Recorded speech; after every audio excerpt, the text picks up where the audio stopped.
প্রিয় শিক্ষার্থী, passive voice থেকে অ্যাক্টিভ ভয়েস করার সাধারণ আলোচনায় তোমাদের স্বাগত। আমরা গত ভিডিওতে প্যাসিভ থেকে অ্যাক্টিভ ভয়েস করার ইন্টারোগেটিভ ট্যাগ ইন্টারোগেটিভ করার নিয়ম শিখেছি। আজকের ভিডিওতে আমরা ইন্টারোগেটিভ সেন্টেন্স যেগুলোতে ট্যাগ প্রশ্ন আছে এবং নেগেটিভ প্রশ্ন আছে সেইগুলো আমরা করার নিয়ম শিখব। তো আমি এখানে কয়েকটা উদাহরণ দিয়েছি, তোমরা সেই উদাহরণগুলো দেখো। প্রথমে দেখো, isn't it done by you. তো এইখানে ট্যাগ তোমাদের চেনার উপায় হলো এখানে ডাব্লিউএস কোনো ওয়ার্ড নেই, সো এটা ট্যাগ। এবং প্রথমটা শুরু হয়েছে বি ভার্ব দিয়ে, তাও এটা ট্যাগ। তো এখন আমরা যে কাজটা করব, ও এইটা আছে প্যাসিভ মোডে, এটাকে আমরা অ্যাক্টিভ মোডে নেওয়ার চেষ্টা করব। তারপরে এই যে একটা সেন্টেন্স আছে, এটাও কিন্তু ট্যাগ এবং নেগেটিভ ইন্টারোগেটিভ। তো আমরা এটাকে যখন প্যাসিভকে যখন অ্যাক্টিভ মোডে নিব, তখন আমাদের এখানে দুইটা নিয়ম প্রযোজ্য।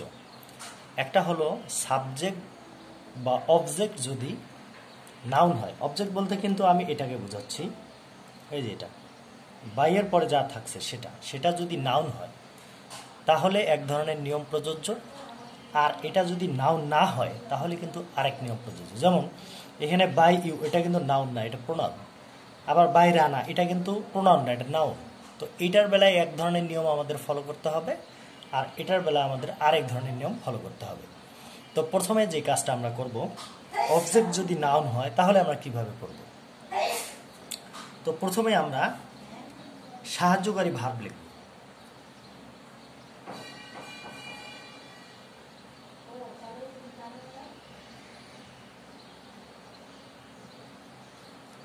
সাহায্যকারী ভার্ব লিখব।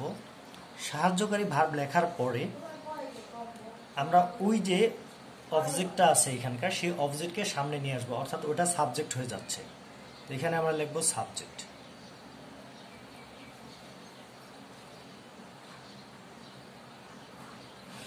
তো তারপরে আমরা কি করব, এখানে আমরা নট বসাবো। এখানে নট বসানোর পরে ভার্ব বসাবো।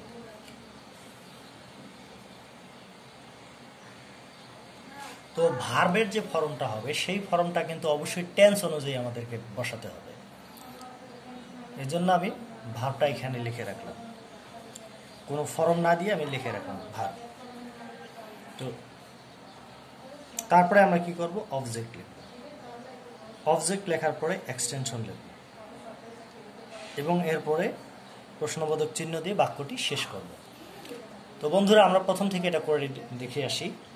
Isn't it done by you, তো এটা কিন্তু আছে অবজেক্ট, কিন্তু এটাকে আমরা নিব সাবজেক্ট হিসেবে। এখন এটা কিন্তু প্রোনাউন, নাউন নয়, তাহলে এটা কিন্তু এটার বেলায় এই নিয়ম প্রযোজ্য নয়। তা আমরা এইটা দেখি, বাই রানা, এটা যেহেতু নাউন, এটা আমরা কিভাবে করবো সেটা লিখি। তো এই যে নাউন, আর আমরা এখন দেখবো যে এটা কোন টেন্স আছে। তো আমরা খেয়াল করি এম ইজ আর আছে এবং বি ভার্ব এম ইজ আর আছে এবং ভার্ব থ্রি তো সব প্যাসিভ ভয়েসে থাকবেই। তো বি ভার্ব যদি এম ইজ আর থাকে তাহলে এটা হলো প্রেজেন্ট ইনডিফিনিট টেন্স। তোমরা জানো প্রেজেন্ট ইনডিফিনিট টেন্সের বি ভার্ব হচ্ছে এম ইজ আর।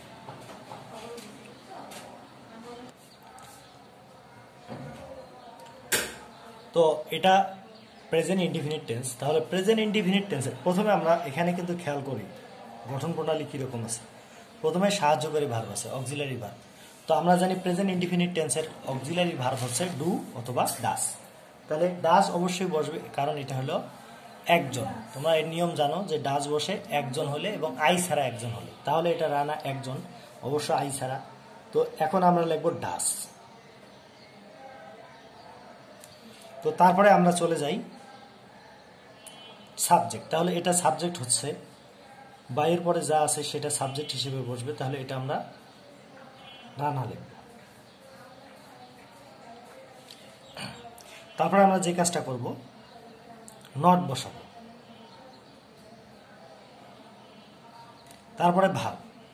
তো প্রেজেন্ট ইনডিফিনিট যেহেতু, তাহলে ভার্বের প্রেজেন্ট ফর্ম বসবে,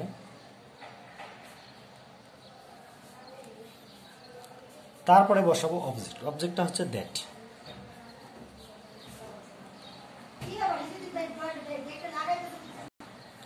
তারপরে আমরা এটাতে চলে আসি, was the work not finished by Reza. এখানে আমরা বিভার দেখছি ওয়াজ, এখানে আমরা বিভার ওয়াজ দেখছি, তাহলে আমরা বুঝতে পারছি এটা হলো পাস্ট ইনডিফিনিট টেন্স। আমরা জানি পাস্ট ইনডিফিনিট টেন্সের বিভার হচ্ছে ওয়াজ ওয়্যার। তো এখন আমরা এই স্ট্রাকচারে চলে যাই, এটা আছে অক্সিলারি ভার্ব। তাহলে অক্সিলারি ভার্ব আমরা সামনে নিয়ে আসবো। আর পাস্ট ইনডিফিনিট টেন্সের অক্সিলারি ভার্ব হচ্ছে ডিড। আমরা ডিড লিখব। তো ডিড লেখার পরে আমরা যে কাজটা করব সেটা হলো সাবজেক্ট লিখব। সাবজেক্ট হলো কি রেজা। তারপরে আমরা নট লিখব, তারপরে আমরা লিখব ভার্ব। তো ভার্বটা এখানে কিন্তু ভার্বের প্রেজেন্ট ফর্ম বসবে। আমরা জানি কোনো সেন্টেন্সে যদি অক্সিলারি ভার্ব ডিড বসে তাহলে আর ভার্বের পাস্ট ফর্ম বসে না, তখন কিন্তু ভার্বের প্রেজেন্ট ফর্ম বসাইতে হয়। তাহলে আমরা কি লিখব? Finish. Did Reza not finish, তারপরে কি অবজেক্ট। অবজেক্ট হলো দা ওয়ার্ক।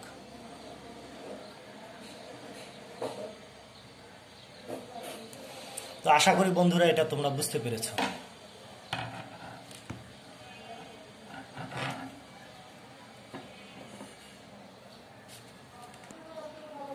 তো আমরা এখন যে কাজটা করব সেটা হলো যে যেগুলো প্রনাউন আছে সেগুলোর এক্সাম্পলগুলো আমরা অ্যাক্টিভ করব। যেমন এটা দেখো, isn't it done by you. তো এইখানে কিন্তু অবজেক্ট ইউ আছে, ইউটা হলো প্রনাউন। এই যে এখানে দেখতে পাচ্ছ যে অবজেক্ট প্রনাউন হলে এটা গঠন প্রণালীটা কি হবে। তো অবজেক্ট যেহেতু প্রনাউন, তাহলে আমাদেরকে লিখতে হবে অক্সিলারি ভার্ব। অক্সিলারি ভার্ব হলো এটা প্রেজেন্ট ইনডিফিনিট টেন্স আছে, কারণ বি ভার্ব হলো ইজ। বি ভার্ব যদি ইজ হয় তাহলে প্রেজেন্ট ইনডিফিনিট টেন্স হয়।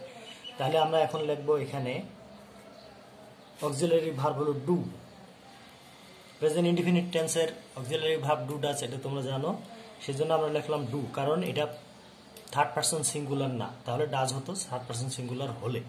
তো যেহেতু এটা থার্ড পারসন সিঙ্গুলার নয়, তাহলে আমরা বসাবো ডু। তো তারপরে একটা কাজ করবো, এই যে নট বসাবো। নটটা কিন্তু সংক্ষিপ্ত নট বসাতে হবে এভাবে, অর্থাৎ অক্সিলারি ভার্বের সাথে কন্ট্রাক্টেড ফর্ম বলা হয় এটাকে। এইভাবে এন দিয়ে উপরে অ্যাপোস্ট্রফ দিয়ে টি দিতে হবে, তাহলে এটা হলো সংক্ষিপ্ত নট। এই সংক্ষিপ্ত নট দিতে হবে। দেওয়ার পরে কি দিব আমরা? সাবজেক্ট। সাবজেক্টটা এই যে ইউ, এটা অর্থাৎ এই অবজেক্টটাই কিন্তু পরবর্তীতে এখানে সাবজেক্ট হয়ে আসছে। তাই এই সাবজেক্ট হলো ইউ।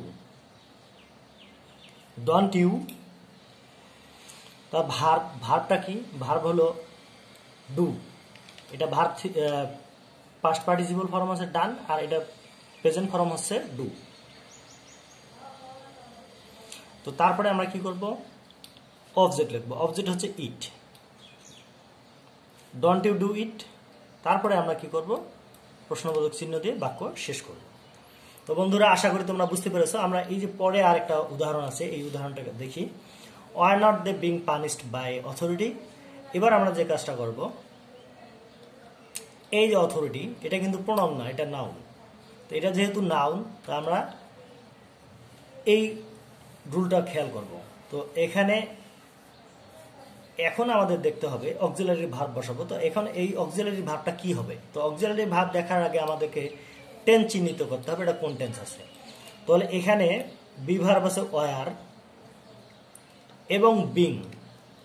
তাহলে তোমরা জানো ওয়াজ বিং, ওয়ার বিং যদি থাকে তাহলে কিন্তু সেইটা পাস্ট কন্টিনিউয়াস টেন্স হয়।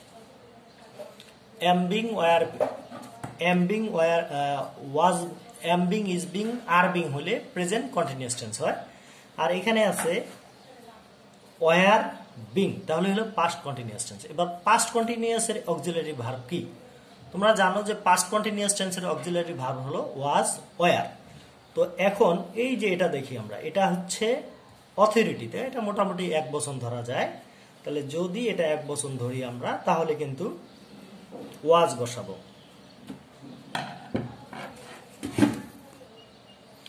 তবে অথরিটি সাধারণত বেশিরভাগ ক্ষেত্রেই এটা প্লুরাল হিসেবে ধরা হয়, যদিও এখানে প্লুরালের কোনো চিহ্ন নেই, অথরিটি কিন্তু মূলত প্লুরাল হিসেবেই ব্যবহৃত হয়। তো এটা যদি আমরা প্লুরাল বিবেচনা করি তাহলে আমরা কি লিখবো? ওয়্যার লিখবো, কারণ অক্সিলারি ভার্ব আমরা পাচ্ছি ওয়্যার। পাস্ট কন্টিনিউয়াস টেন্সের অক্সিলারি ভার্ব হলো ওয়াজ ওয়্যার, এবং যদি প্লুরাল হয় তাহলে ওয়্যার, আর সিঙ্গুলার হলে ওয়াজ বসাতে হয়। তো যেহেতু এটা প্লুরাল আমরা ধরে নিলাম, তাহলে লিখবো আমরা ওয়্যার। ওয়্যার লেখার পরে এবার সাবজেক্ট লিখবো, সাবজেক্ট হলো অথরিটি। অথরিটি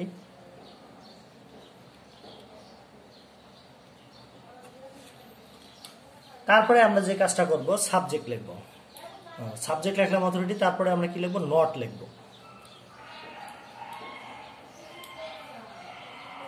নট, তারপরে আমরা কি লিখবো? ভার্ব। তো ভার্ব এখানে আছে পানিশ, এটা ভার্ব 3 হবে। তো ভার্ব আছে এখানে পানিশ, তাহলে আমরা লিখবো পানিশ।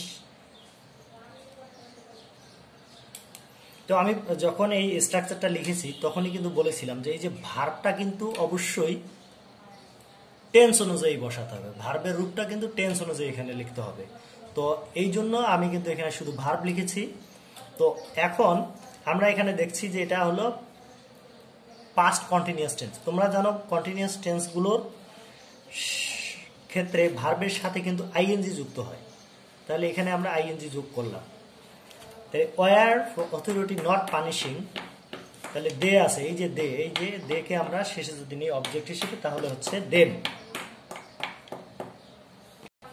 তো অবজেক্ট এখানে দে আছে, দেখে আমরা কি লিখবো? দেম লিখবো।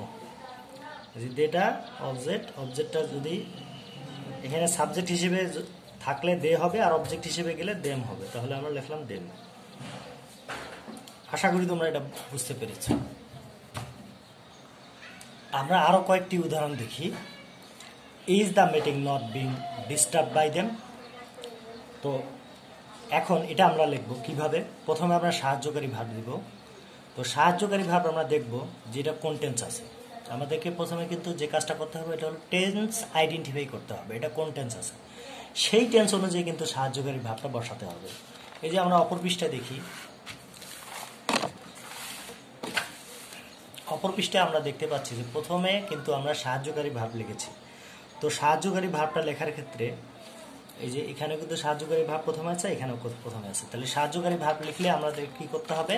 প্রথমে টেন্স আইডেন্টিফাই করতে হবে, অর্থাৎ কোন টেন্সের সাহায্যকারী ভার্ব আমরা লিখব। তাহলে এখানে আছে ইজ এবং বিং। তাহলে ইজ এবং বিং যদি থাকে তাহলে আমরা জানি M being, is being, are being হলো প্রেজেন্ট কন্টিনিউয়াস টেন্স। তাহলে প্রেজেন্ট কন্টিনিউয়াস টেন্স আমরা কিন্তু টেন্স চিনে ফেললাম। তো প্রেজেন্ট কন্টিনিউয়াস টেন্সের যে সাহায্যকারী ভার্ব আছে সেটা আমরা লিখবো। তো প্রেজেন্ট কন্টিনিউয়াস টেন্সের সাহায্যকারী ভার্ব হলো এম ইজ আর। এবার এম ইজ আর এর মধ্যে আমরা কোনটা আগে বসাবো সেটা কিন্তু আমাদের খেয়াল করতে হবে। তো আমরা এখানে দেখি বাই আছে এবং দেম আছে। তো এটা কিন্তু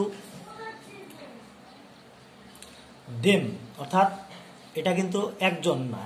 আমরা জানি যদি আই থাকে তাহলে কিন্তু এম হয়, আর যদি থার্ড পারসন সিঙ্গুলার হয় তাহলে কিন্তু ইজ হয়, আর যদি অন্যান্য বাকি ক্ষেত্র হয় তাহলে কিন্তু আর বসে। তো এখন আমরা দেখব যে এই যে দেম আছে, দেমকে যদি আমরা সামনে নিয়ে আসি তাহলে কি হবে? দে হবে। অর্থাৎ দেমকে যদি আমরা সাবজেক্ট বানাই তাহলে হচ্ছে দে, তাহলে দে কিন্তু অনেকজন, এটা কিন্তু তাহলে আমরা কি বসাবো? আর বসাবো। তাহলে যেহেতু আমরা আর বসাবো, এবার আর আমরা বসাই, অর্থাৎ অক্সিলারি ভার্ব আমাদের বসানো শেষ। এরপরে আমরা খেয়াল করি যে এইখানে বাইয়ের পরে দেম আছে, দেম কিন্তু এটা প্রোনাউন, তাহলে অবজেক্টটা কিন্তু প্রোনাউন। তাহলে অবজেক্টটাকে যদি প্রোনাউনকে যদি আমরা সামনে আনি তাহলে কিন্তু আমাদের লিখতে হবে সংক্ষিপ্ত নট, অর্থাৎ এইভাবে লিখতে হবে আর নট দে।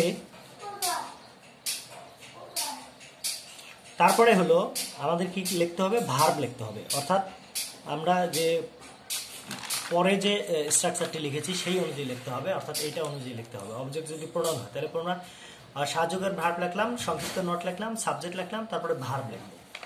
তো ভার্ব লেখার ক্ষেত্রে তোমাদের অবশ্যই খেয়াল রাখতে হবে ভার্বটা কিন্তু টেন্স অনুযায়ী লিখতে হবে। তো ভার্ব এখানে আছে ডিস্টার্ব, তো আমরা লিখলাম ডিস্টার্ব। তো ডিস্টার্ব লিখলাম, এটা যেহেতু প্রেজেন্ট কন্টিনিউয়াস টেন্স অতএব তোমরা জানো যে কন্টিনিউয়াস টেন্সের ক্ষেত্রে ভার্বের সাথে সবসময় আইএনজি যুক্ত হয়, তাহলে আমরা এখানে আইএনজি দিব। তাহলে আর নট দি ডিস্টার্বিং। তো এরপরে আমরা যে কাজটা করব সেটা হলো অবজেক্ট। অবজেক্টটা কি? The meeting.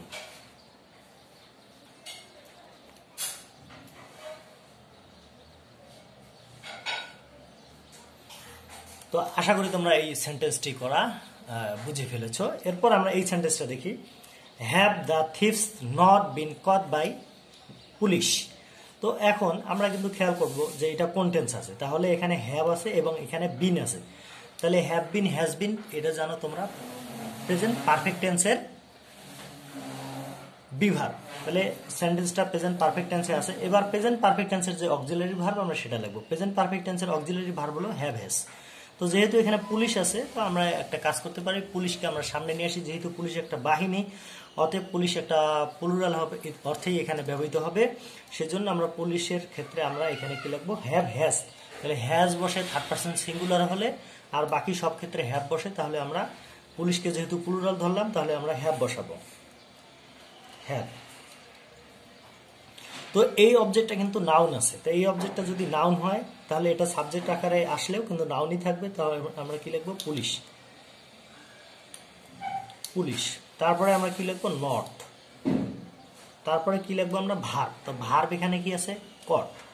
তো এইটা যেহেতু পারফেক্ট টেন্স, তো পারফেক্ট টেন্সে কিন্তু সবসময় ভার্বের পাস্ট পার্টিসিপল বসে, অর্থাৎ যে পাস্ট পার্টিসিপলটা আছে সেটাই আমরা এখানে বসায় দেব। হ্যাভ দ্য পুলিশ নট কট। এবার অবজেক্ট হলো দ্য থিফস।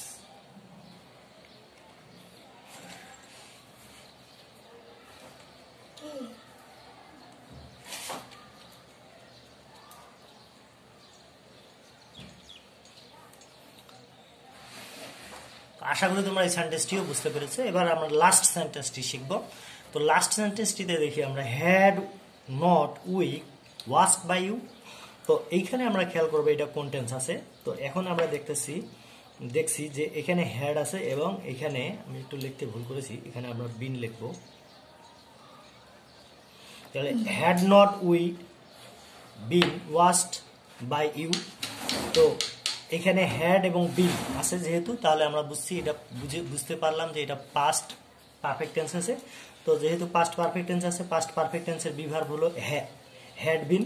তো তাহলে পাস্ট পারফেক্ট টেন্সের অক্সিলারি ভার্ব হচ্ছে হ্যাড, তাহলে আমরা লিখলাম হ্যাড।